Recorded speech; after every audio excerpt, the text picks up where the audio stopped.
Welcome, everyone. My name is Michaela Clauser. I'm the Director of Producer Education here at NCBA. I want to thank everyone for joining us here tonight. We have a great webinar set up for you. Just a couple housekeeping things before we get started. As a participant, your line will be muted, but feel free to type in questions in the question box on your screen during the webinar. And at the end of the presentation, we will get to as many of those as time will allow. If you have trouble with your technology, or if you are joining us only for the audio, the webinar will be recorded and will be available for viewing in a couple of days at ncba.org underneath the Producer tab. The webinar tonight, titled Tools for Breeding an Efficient and Sustainable Cow, will feature Dr. Troy Rowan. Dr. Rowan is an assistant professor and state extension specialist at the University of Tennessee Institute of Agriculture Genomics Center for the Advancement of Agriculture. He holds dual appointments in the Department of Animal Science and in the College of Veterinary Medicine's Large Animal Clinical Sciences Department. His research uses genomics to understand economically relevant traits in beef cattle. He is particularly interested in understanding heterosis and developing tools to breed more efficient forage-based cows. His work aims to deliver tangible solutions to U.S. beef cattle producers while answering basic biological questions. In addition to his research, Dr. Rowan serves as the State Extension Beef Cattle Genetics Specialist, performing producer education and outreach in Tennessee and nationwide. Dr. Rowan, thank you for being here with us, and I'm going to pass it over to you. All right, I appreciate it a lot for you guys having me, Michaela, and I'm going to see if I can share my slides here. And let's see. All right, hopefully that is good to go. Everything look good? Yep, it looks great.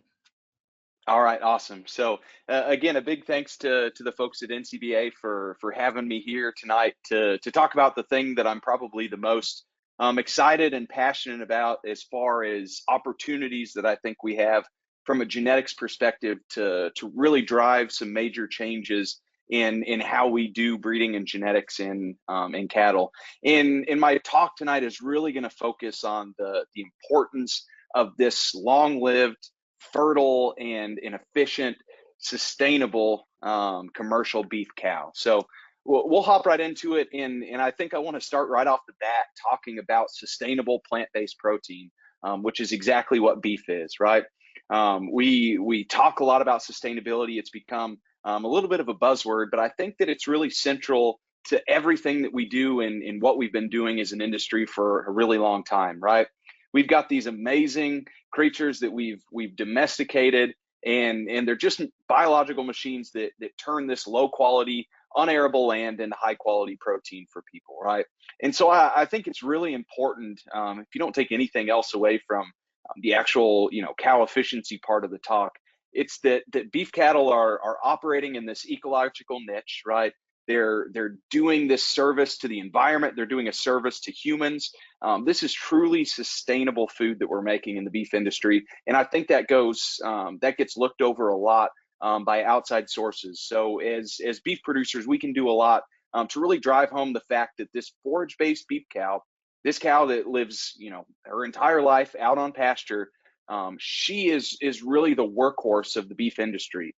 And all the things that we're doing to make this cow more efficient, better at her job, is really what's going to drive the long-term success of the beef industry. And I think nothing is more apparent than this graph that you've seen, I'm sure, in a lot of different ways, right?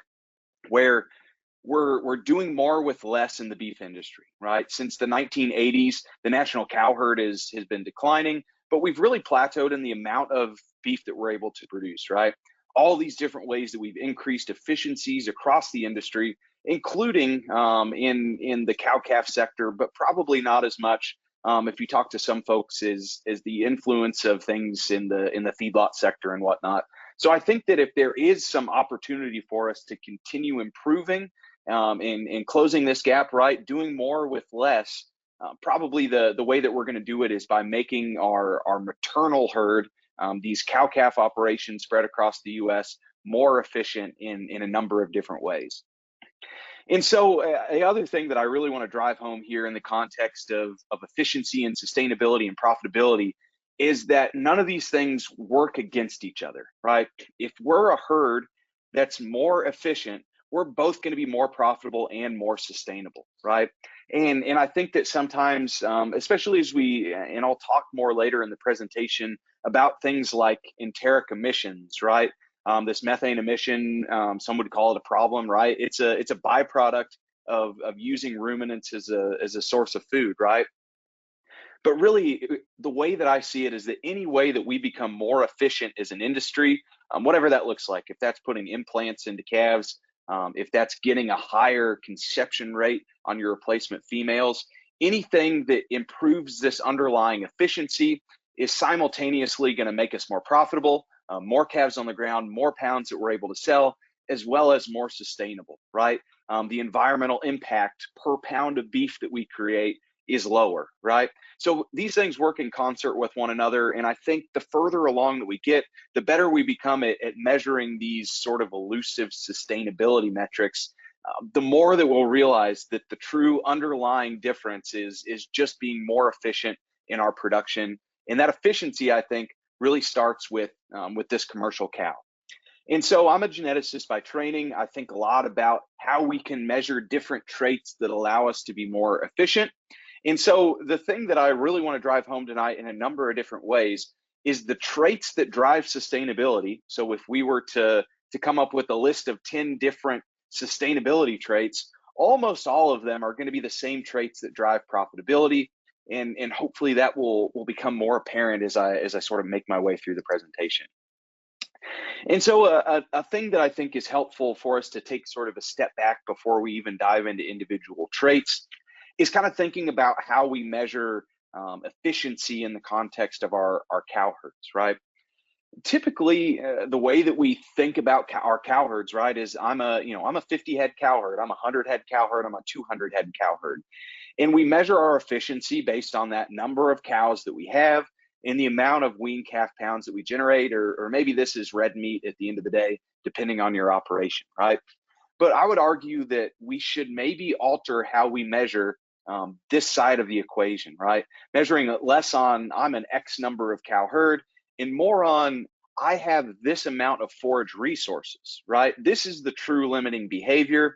How am I able to maximize these forage resources and turn these into wean calf pounds or red meat at the end of the day? And ultimately figuring out how to make the right cow that fits onto this forage-based production system that maximizes the resources that we have access to in terms of this end product that she's able to deliver. And the reason that I throw this particular Google Maps picture up is this is our Middle Tennessee Research and Agriculture Center, Research and Education Center. This is located about 45 minutes south of Nashville. And the reality of this, you can start to see it up here on the corner, is that Nashville is very much approaching here, right? It's encroaching. We've got subdivisions all around this side, the east side of the research center. We've got a subdivision on the south, and we've got a giant battery plant, an electric Cadillac plant on the east side of here. And then again, the city of Spring Hill butts right up to the north side. So at this center, and I know that this is the case in a lot of places where we're raising cattle in the state of Tennessee and around the country, is that we're being encroached on and we're being asked to maximize the effectiveness of these forage resources. And while I'm not a forage scientist, I'm not a nutritionist, right? I'm a geneticist, and what I really want to focus on tonight is how, knowing that we're limited by forage, how do we make genetic decisions, typically on the bull selection side, that allow us to make cows that effectively and efficiently use the resources that we have access to. Because I think that, again, this is really where we're going to be able to make the biggest strides, the biggest improvements in the industry's overall efficiency, is finding the right cow that fits and most effectively utilizes these forage resources. So I really like to ground this discussion in thinking about our forage resources as the limiting factor to what we're producing, right? Less than an X number of cows. And the reasoning here, this is something I forgot to add the citation, but some work that Dave Lawman's group at Oklahoma State has done, looking at the grazing costs and some of the environmental metrics based on the mature cow size of a herd, right? And again, if we consider ourselves a 100 cow herd, right, but that cow is fixed across sizes. Of course, right? We're gonna wean more calf weight off with a 1,500 or a 1,500-pound mature cow at 100 than a 1,250-pound cow at 100 head, right? But the reality, of course, is that this 1,250-pound cow, we can have 15 more of those on the same fixed amount of acreage, right? Holding things sort of like intake is again lessened. The lower the mature cow size, the less feed that she takes in, the more that we can support on a fixed amount of land. And again, these forage costs are going to scale in sort of a non-linear way with the amount of weaned calf pounds that we have at the end of the year on the whole herd. And then we can also start to drill in on some of these sustainability metrics, mature manure output, nitrogen excretion, methane emissions, all of these different metrics that we're able to measure the sustainability of a herd. These things also have sort of a non-linear relationship with mature cow size, allowing us in a lot of cases to make a more sustainable product, end up with more weaned calf pounds by supporting a larger herd of smaller cows. And again, this is just one example of how these efficiency traits, these optimums sort of exist out there for us. How do we figure out what optimum is, and how can we utilize selection tools to select bulls that are able to get us towards that sort of economic and sustainability optimum? And so this is my slide where I talk about what makes a profitable or a sustainable cow. So before we can develop a selection program that allows us to make this more sustainable or profitable cow, we need to know what this cow looks like. And again, this is one of these cases where efficiency is what drives both the more profitable and the more sustainable cow. I talked on the previous slide about maintenance requirements, and this is a big piece of what a cow costs us to keep around every year. If this cow weighs the same amount as her contemporary, but she eats 50% more forage, right? Her maintenance requirements are higher. That amount that it costs us from a profitability standpoint is also high, right? So maintenance requirements are a big piece of this. The way that we've traditionally selected for lowered maintenance requirements is through traits like mature cow size, right? We select for a smaller mature cow, knowing that smaller mature cow needs less maintenance, less of a nutritional inputs to sort of function metabolically, as well as in raising a calf. The other sort of optimum trait, so something where it's not great to have too much, but it's also not great to have too little, is milk. This is the maternal piece in this efficient and sustainable cow that goes into adding weaned calf pounds to her offspring, right? But we also know that whether we're a dairy producer or a beef producer, that milk is an energetically expensive thing to make, right? So if this cow is really, really heavy milking, the maintenance requirements, the needs that she has nutritionally are also quite a bit higher than her low milking contemporary. But there's some sort of safe middle ground here, right? Where a cow milks enough to add enough pounds to her calf without eating you out of house and home. And then fertility is another piece of the sustainability and profitability and efficiency question that I think is really core, right?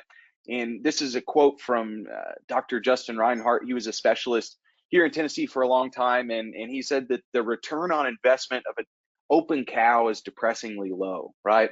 So if we measure the inputs, the costs that it takes to keep this cow around for a year, and she ends up open, and we allow her to stay around and accrue those costs due to maintenance and all the other things that go into keeping her in our herd for an extra year, but her revenue that she generates from a weaned calf standpoint is zero, that's a really, really depressingly low return on the investment that we make in maintaining this cow, right?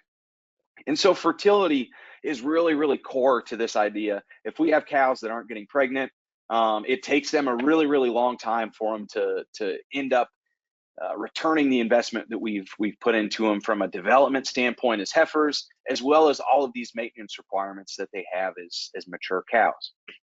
My econ colleagues in the ag economics departments would say that a cow needs to have 5 calves without missing a calf before she's reached a profitable age, right? She's got to have 5 calves on the ground in order to reach that threshold where she's actually returning our investment that we've made in her development and in these annual maintenance costs. So again, anything that gets in the way, whether that's fertility, whether that's structural soundness, whether that's udder structure, these are things that in the past I think we've called sort of convenience traits, but at the end of the day, if they're making cows leave the herd early or miss calves before they've reached that profitable age, right? These are more than just being convenient for us to deal with on a daily basis, right? These are really foundational traits to the overall profitability of a commercial cow-calf herd. Anything that gets in the way of this cow being long-lived is something that's detrimental to the overall profitability and sustainability of a herd. And then, of course, this question of emissions has started to filter into some of these conversations recently. There's no real economic driver for this at the moment, but I think it would be short-sighted for us as an industry to not at least have this in the back of our minds, right? That we're going to have to someday be conscientious about this, be able to measure it, and be able to demonstrate that our cows, if an open cow exists in the herd, right, that's going to have a way bigger impact on her emissions per amount of beef produced than a cow that's maybe slightly better than another, right? So things that we need to be thinking about as an industry in this holistic picture of what an efficient, profitable, and sustainable cow looks like. And so I'm an extension specialist, and I give lots of talks about things along these lines, and I usually save my punchline to the very end of the talk, right? But tonight I'm gonna sort of move this up to the front and give you sort of my silver bullet, the easiest way to improve all of these cow efficiency traits. It's something that I don't think we do enough of in the industry, but it's something that across the board we can make a really big difference in overall cow efficiency, and that's to crossbreed. And so crossbreeding is one of my favorite things to talk about from both a research and an extension standpoint, because I think it's so important and we don't do nearly enough of it across the industry. And so there's sort of a twofold advantage that I know a lot of you will be familiar with when we crossbreed. The first is we can match the strengths of two breeds together, right? So the lean growth of a Charolais bull, maybe the Red Angus fertility, right? Some of these maternal breeds, injecting some of that into a cow herd. Or as we sort of move into more tropical and heat stress or fescue stressed environments, the introduction of some Bos indicus type environmental adaptation can really complement the weaknesses maybe of another breed that aren't so heat or fescue tolerant. So again, breed complementarity is a big piece of this. The flip side of crossbreeding is that we have this phenomenon of heterosis, where of course the crossbred offspring, we breed two animals from different breeds, their crossbred offspring performs in a superior manner to the two parents. This is a complex mechanism that my lab does research on that's a little bit more basic, but the results are really clear. Heterosis just works, and it works across traits. The corn people, my wife is actually a corn breeder now, and the corn breeders know about heterosis and they maximize it, and they've utilized it to their advantage for a really long time, right? We have two wimpy little inbred lines here. We cross them together. We see this extraordinary overproduction across all of the traits that they measure on these corn lines in this crossbred offspring. Something similar, of course, happens in the context of beef cattle. And nothing better, I don't think, really represents heterosis than this black baldy replacement female, a commercial Angus dam. Hereford sire comes in, and we get this nice little black baldy. I love to see those out as I'm driving around the country. But again, this heterosis happens, but to a lesser extent in cattle, where we have some level of sire and dam performance. We have a level of offspring performance. In this overproduction we call this the mid-parent, right, between the sire and dam's performance, this overproduction is what we call heterosis, right? And heterosis depends on a couple of different things. The first thing is how divergent are the sire and the dam lines that you're mating together, right? So if we have two lines of animals that are really closely related to one another, so for example, a Red Angus and an Angus, these are breeds that have only been separate from one another for a handful of decades, we see a little bit of heterosis because there's been some divergence between maybe the sire and dam lines, but not nearly as much heterosis as we would see if we crossed a Bos indicus and a Bos taurus animal that have been separated for tens or hundreds of thousands of years. We can see an extraordinary amount of overperformance in this crossbred offspring compared to the sire and the dam lines. The other thing, and this is really important in the context of cow efficiency, is that heterosis is inversely related to heritability. And so heritability, of course, is the percentage of a trait, the proportion of a trait that genetics is responsible for the variation in, right? So when we think about the really high heritability traits, things like mature weight, some of these skeletal or stature measurements, these are pretty highly heritable. Something like 40 to 80% of the variation in these traits is going to be due to genetics. Of course, the remaining 60 to 20% would be due to the environment of an animal. But anyways, in these high heritability traits, we see relatively low levels of heterosis, right? Somewhere in the neighborhood of 0 to 5%. Again, depending on how divergent the two lines are that we're crossing together. Oops. And then as we move into more moderately heritable traits, we see a bigger effect of heterosis. So this works to our advantage. We're going to get free weaned weight from a calf standpoint just due to heterosis if we're crossbreeding, right? These are free pounds that we're getting paid for when we're crossbreeding that we wouldn't have access to if we were mating two animals from the same breed. But again, I said that the real important thing comes back to these cow-focused traits, and where we're able to see the biggest advantages of heterosis are in these really lowly heritable traits. So when I talk about lowly heritable traits, these are somewhere less than 20% of the variation in the trait is going to be due to the genetics of an animal. And so again, all of these things that I just said were super important to a profitable and sustainable cow, reproduction being the biggest one maybe, but also things like health and immune function and overall cow longevity. These things are all lowly heritable. They're difficult for us to make genetic progress on because they're so lowly heritable, but we see an extraordinary amount of heterosis in these things, somewhere between a 10 to 30% advantage in this crossbred maternal female that we get when we crossbreed. And so a breeder in Tennessee always tells me that the crossbred female is more beneficial, more valuable to us than the crossbred male. And this is exactly why we say that, right? We see the biggest advantages in the traits that are the hardest to select for, but are also the traits that are the most important for us from an overall cow efficiency standpoint. And so I talk about all this, and I know that this is obvious and something that most of you probably know, but the fact is that less than 50% of our cow herds across the U.S., when surveyed in our last national cow-calf survey, less than 50% of commercial breeds are using any sort of crossbreeding. And I really think about this as our last free lunch.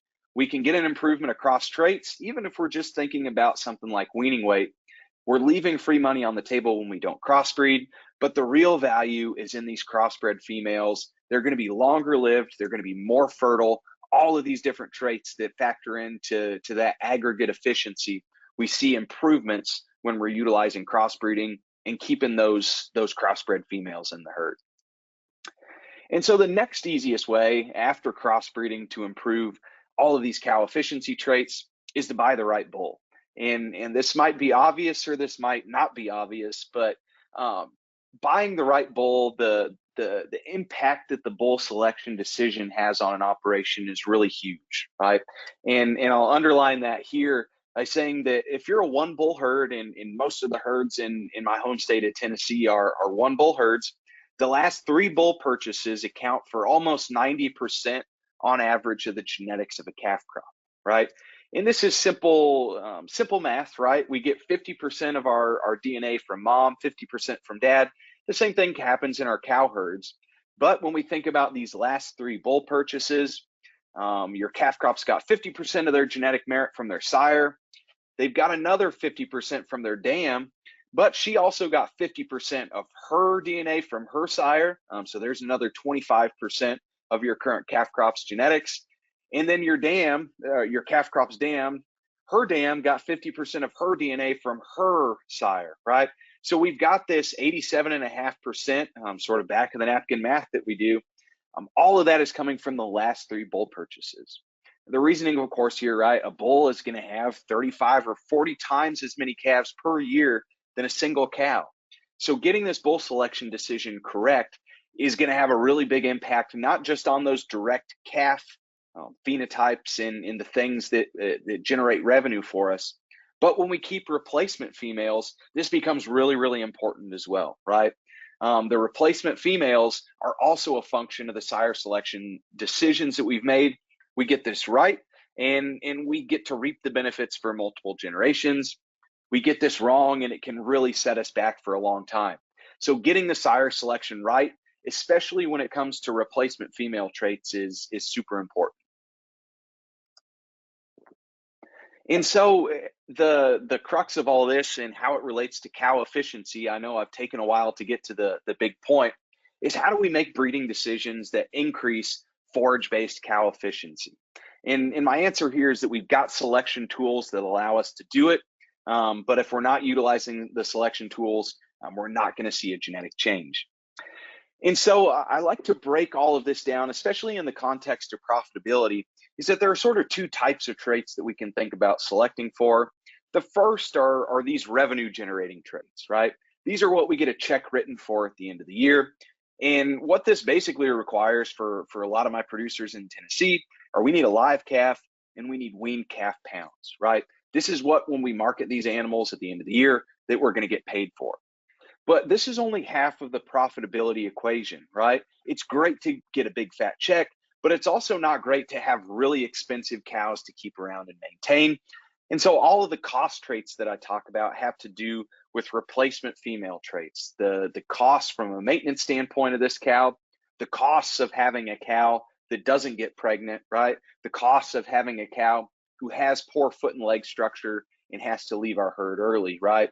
All of these get kind of lumped into the replacement female or cost traits that can really whittle away at the genetic selection maybe that we've done for things like calving ease and weaning weight in our herds. And so my idea, right, is that we need to think about selecting for traits beyond the check. We love a big fat check at the end of the year, but also it's harder to track these costs, right?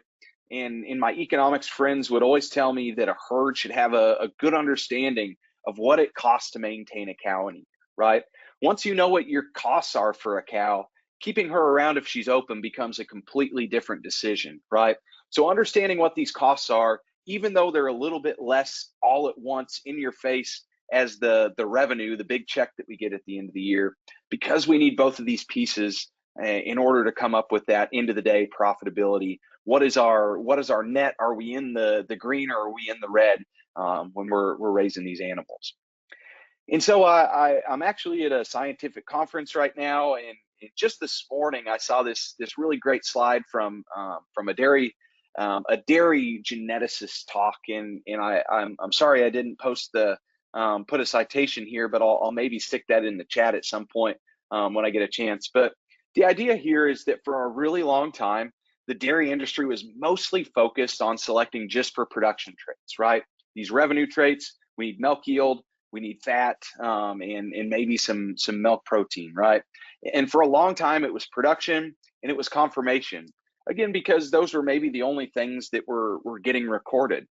But what the dairy industry started to realize is that when they do the back of the napkin math, sure, having more milk production is great, but there's also all of these other factors, the longevity, the calving ease, the workability, these health traits, right? Does a cow get mastitis or not?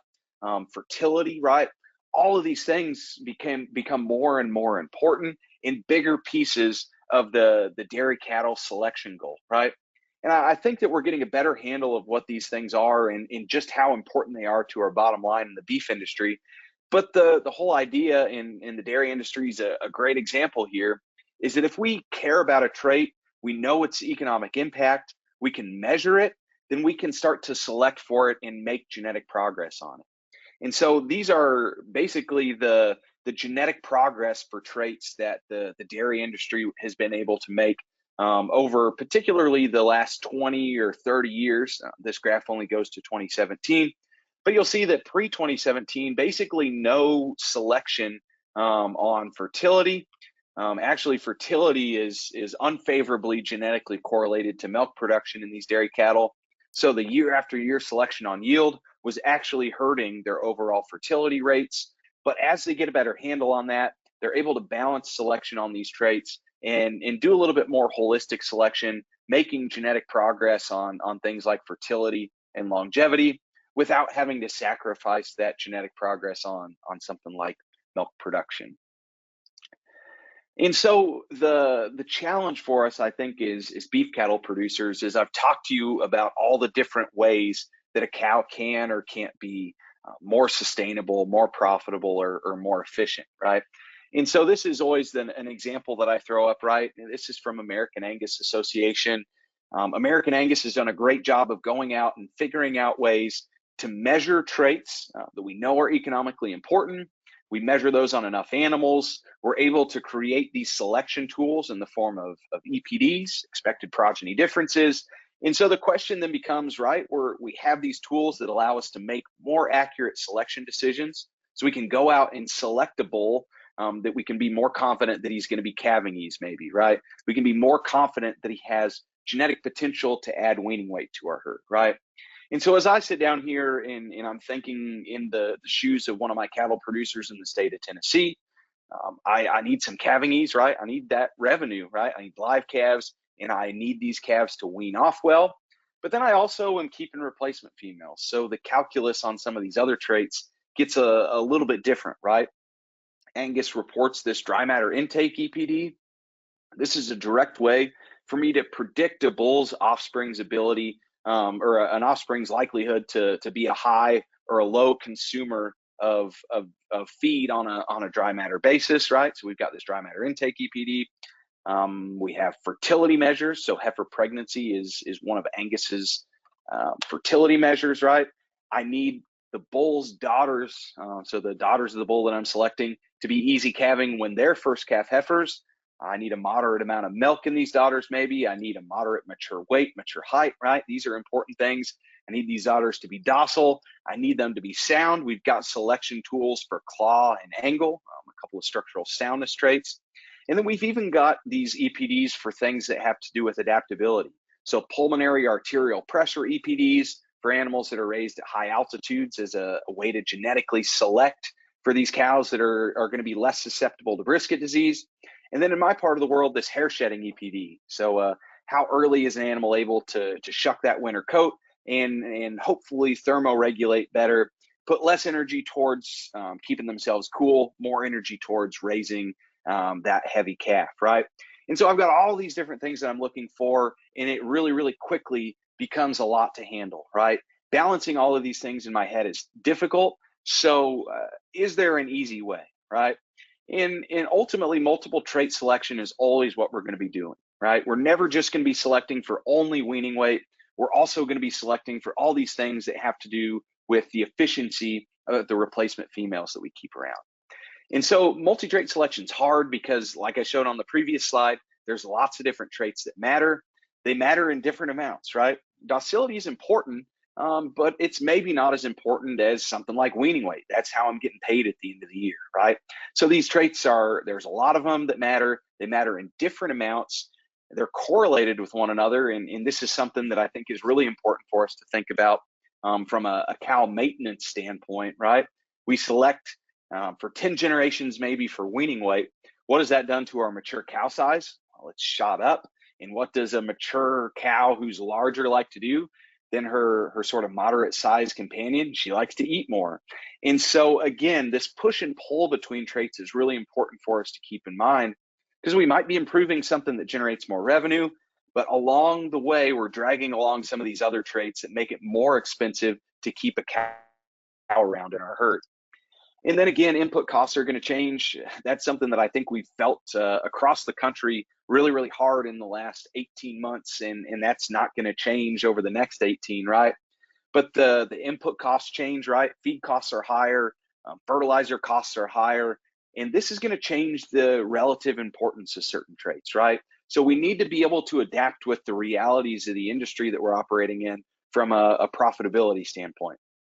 And then again, there's going to be variations in each operation selection goals. If I'm selling freezer beef or I'm marketing my cattle on a grid versus if I'm just selling wean calf weight, the traits that I'm putting selection pressure on are going to be very different. And so this is where economic selection indexes come in. And I think they're the best tool that we have as cow-calf producers to select for more profitable, efficient, and sustainable animals, right?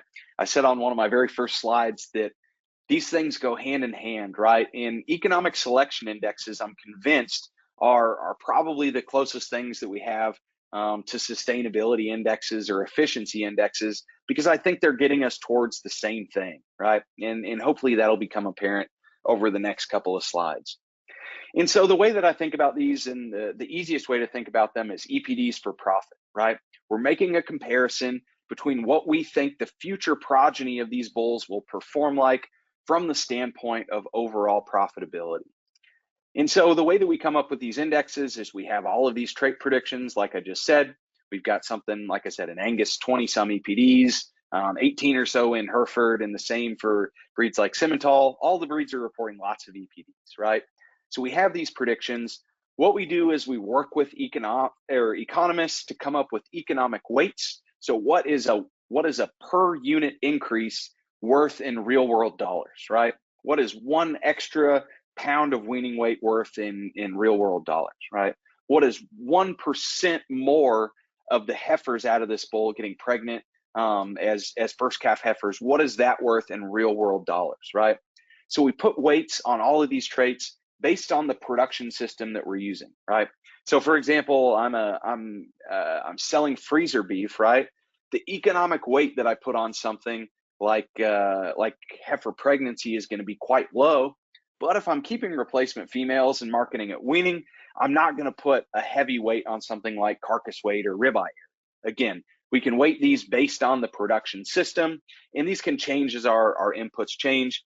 And at the end of the day, the thing that we're able to utilize is this aggregate index value, an EPD for profit, one number that allows us to compare sires based on how profitable they are in a big picture sort of a way.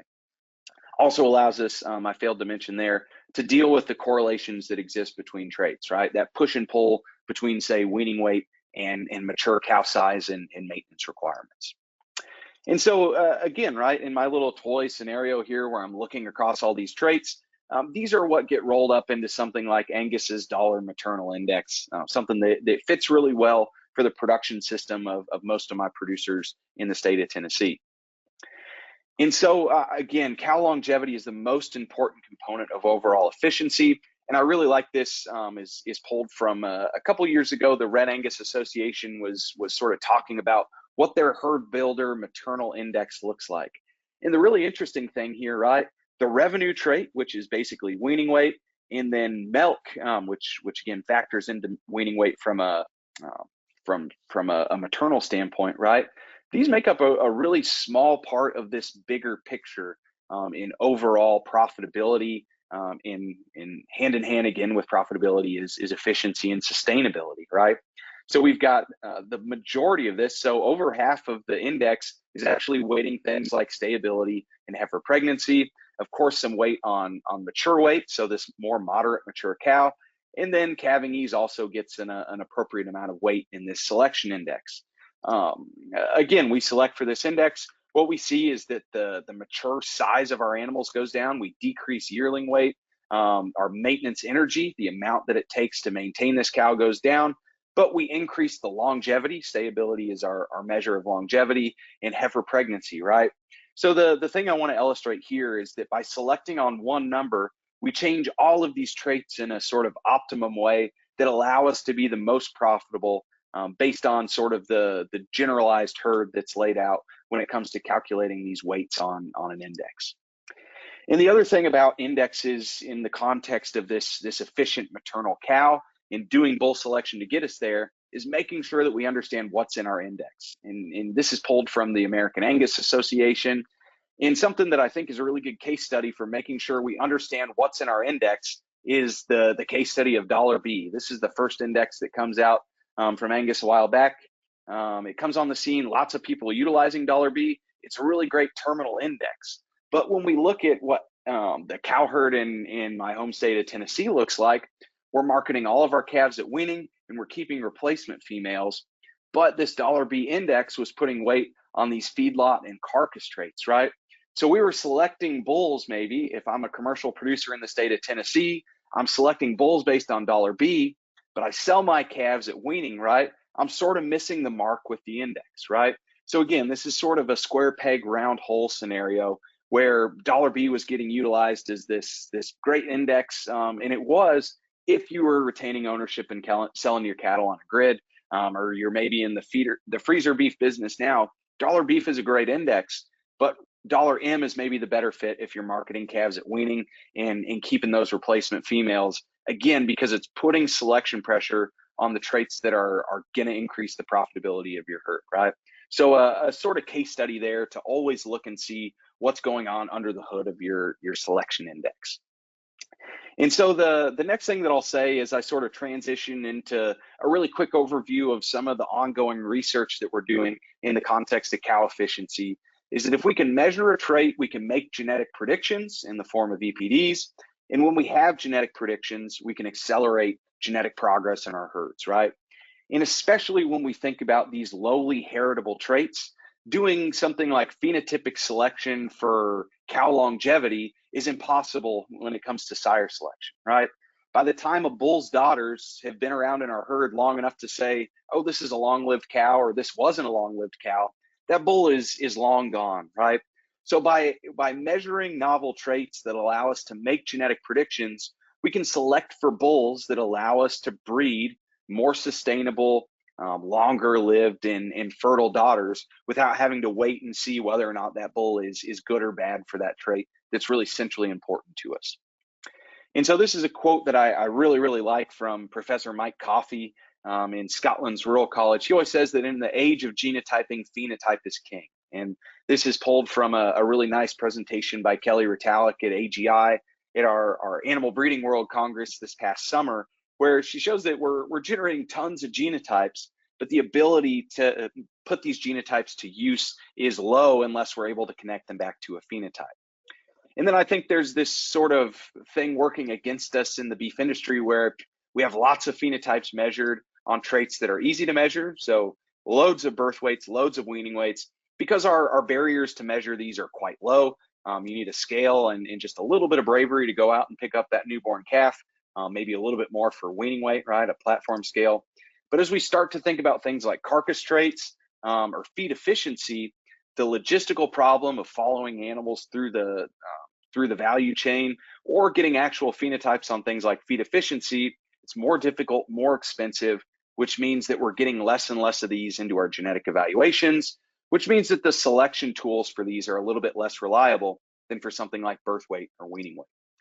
But then as we move into this other world and we look at all the other things that we could say influence cow efficiency, disease, greenhouse gas emissions, and the thing that I'm probably the most interested in, which is direct measures of animal metabolism, these become really expensive and difficult for us to measure. And environmental stress tolerance is another thing that I'm interested in that factors into this. So again, can we find ways to go out and measure these on lots of animals so that we can deliver selection tools on the bull side for animals maybe that emit less, they get sick less, they're more metabolically efficient and adapted to particular environments across the states? So again, the challenge in cattle that we don't have maybe in a chicken or a pig or even a dairy operation is that how do we quantify overall efficiency here? This is in one of our research stations in Tennessee, or here near my wife's hometown in Central Texas, right? Cattle are raised extensively. It's our biggest strength. We turn grass into meat, right? But how do we measure cow efficiency out in these cows' actual working clothes doing what they normally do? And my thing is that measuring forage-based efficiency and identifying animals that are adapted to their environment is a big challenge, because there's this sort of tug of war, right? Where we have the genetic potential in these cows to go out and be high performing, but these higher performing cows need more resources, right? So we need to fit cows to their environment, but we also need to give cows enough environmental support to reach their genetic potential.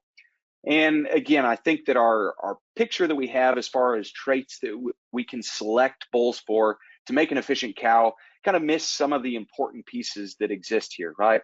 So the thing that I mentioned on a previous slide, direct measures of metabolism, a big piece of this. And then there's this behavioral component of variation in grazing behavior, right? And some of this is maybe environmental stress related. If a cow is heat stressed, she's sure as heck not going to be out grazing and taking feed in to turn into milk and eventually wean calf pounds, right? So this behavioral piece is a big portion of that. And then again, layering in the environmental component of things. So the variation in forage quality throughout the year, what does that do to a cow's metabolic and overall efficiency? And then this piece of weather and climate variation comes on top of everything. So again, a complex picture with lots of moving pieces, some of them within the cow and some within the surrounding environment. And of course, emissions get overlaid on top of this as well. And so my big research interest is identifying novel measures of cow efficiency that allow us to do genetic selection. We utilize, I know that I'm running on time here, so I'll whistle through some of this, but I'm happy to talk about it if anybody has any questions. But some precision technologies for measuring these animals in real time, getting that together, aggregating this data and turning it into a sort of high impact phenotype that at the end of the day, we can maybe do genetic selection on. So our workhorse in a lot of this is what we call a GreenFeed pasture system. We sit this unit out, it's got a solar panel. It has a little hood in here where it'll drop a feed treat. This actually is the cow that keeps other cows from going in and getting measurements made in the GreenFeed. But again, drops a little treat for the cow. She goes in. As she's in there, it sucks her breath up, measures oxygen, methane, and carbon dioxide in that cow's breath.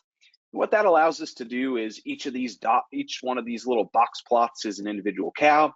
We get repeated measures and we can estimate whether cows are high or low methane emitters, maybe high or low carbon dioxide emitters or oxygen, basically trying to measure the proportions of each of these things in their breath, right?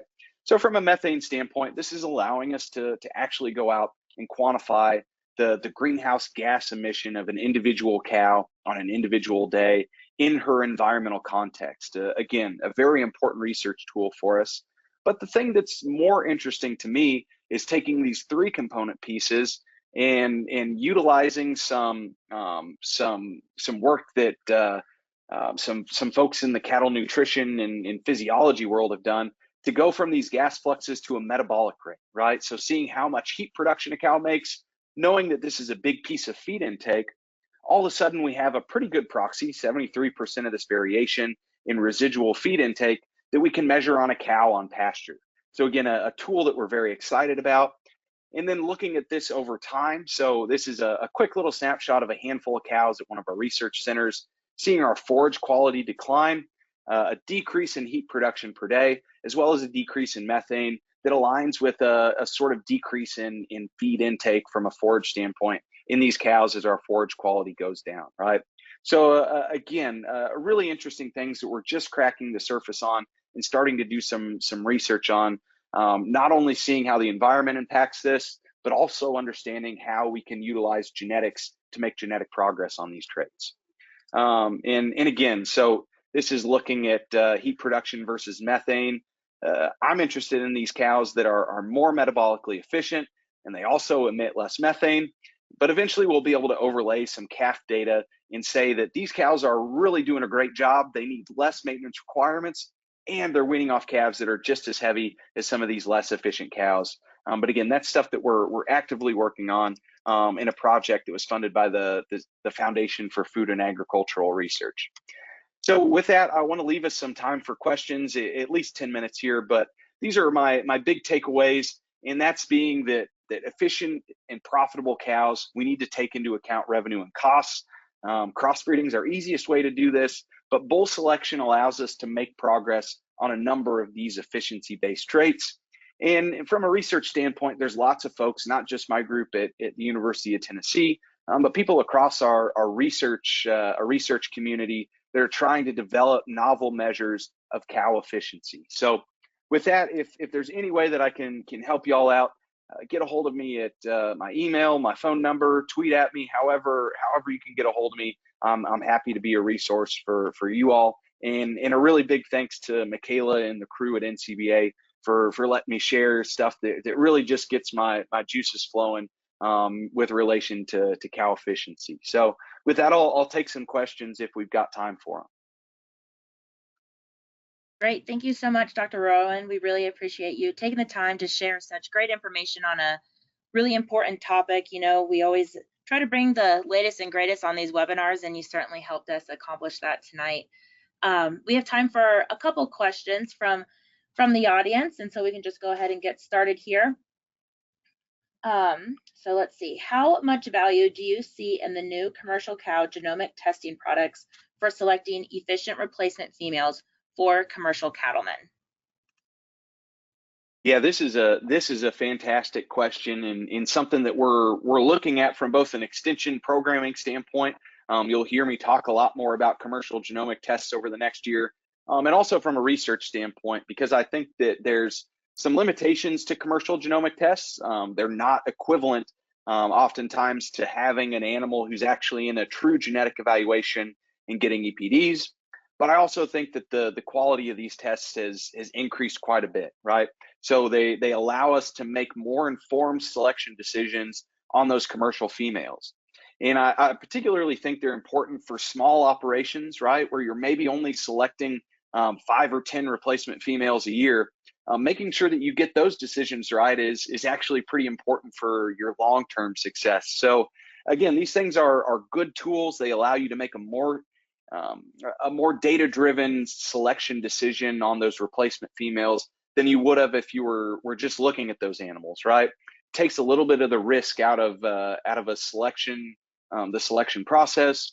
But the real opportunity that I think they have to return on their investment is if you can test an entire heifer crop, and it does mean you have to test the entire heifer crop. You can't just use these things to reinforce your selection decision you've already made, right? You have to use the data in order to make the selection decision, but test the whole heifer crop, use it to make that selection on the top end of heifers based on their genetic potential, but then turn around and find creative ways to utilize the results from your heifer tests to market your steers and your non-replacement females, right?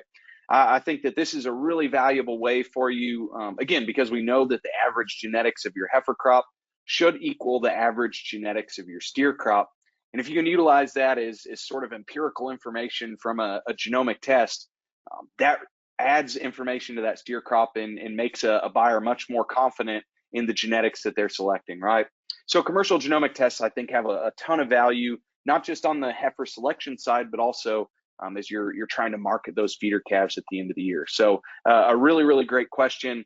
And again, lots of tools out there that allow you to reduce the risk when it comes to making those selection decisions and accelerate your genetic progress as well. That's some really great advice. Sticking with the theme of tools and resources, we had a question come in asking, is there an online calculator to help a producer determine the economic selection index? Yeah, so that's another good question. I typically point folks, these breed associations, right, are all calculating selection indexes, and most breed associations, and unless they're a purely terminal breed, are going to have multiple selection indexes that will sort of fit different production scenarios, right? So if you're a cow-calf producer selling wean calves, retaining replacement females, there'll be a maternal index that's somewhat tailored. They're generalized, but pretty robust across different herd sizes and environments. Or if you're a purely terminal breeder looking for a bull to bring in, and you're marketing all of those cattle or retaining ownership, you'll utilize one of those indexes. But another thing that I'd be remiss not to talk about in the context of selection indexes, some work that Dr. Matt Spangler's group from the University of Nebraska has done. They've developed this tool called iGenDec, and what it allows you to do is sort of input some of these individual factors tailored specifically to your cow herd, your marketing endpoints, the sort of makeup and age of your cow herd, the breed makeup, and it helps you develop sort of an individualized selection index that again you can utilize to maybe re-rank bulls a little bit compared to what you'd see from a breed association's index. But that's maybe a little bit more advanced tool for certain breeders, but generally these breed association indexes are exceptional tools for a commercial producer, and they're again going to be reported in any AI catalog or bull sale catalog that you're going to be selecting bulls from, right? So I would point my attention towards those rather than trying to come up with my own sort of index, unless you're utilizing Matt's team's tool and iGen to do that. So yeah, that's some really great advice. Definitely to echo, recommending folks to get involved with a breed association to find some more resources, and then certainly checking out that iGen tool. You can check that out at igendec.beefimprovement.org. It's an excellent tool that's been created. And so with that, Dr. Rowan, thank you so much again for being here with us tonight. And a couple additional announcements for everyone while you're still here. We have some more webinars coming up in March 16th. What does the drought really cost you? And then another one not showing, March 30th, new vaccine technologies in addition to our animal health toolbox. So thank you again, everyone, for being with us tonight, and have a great evening.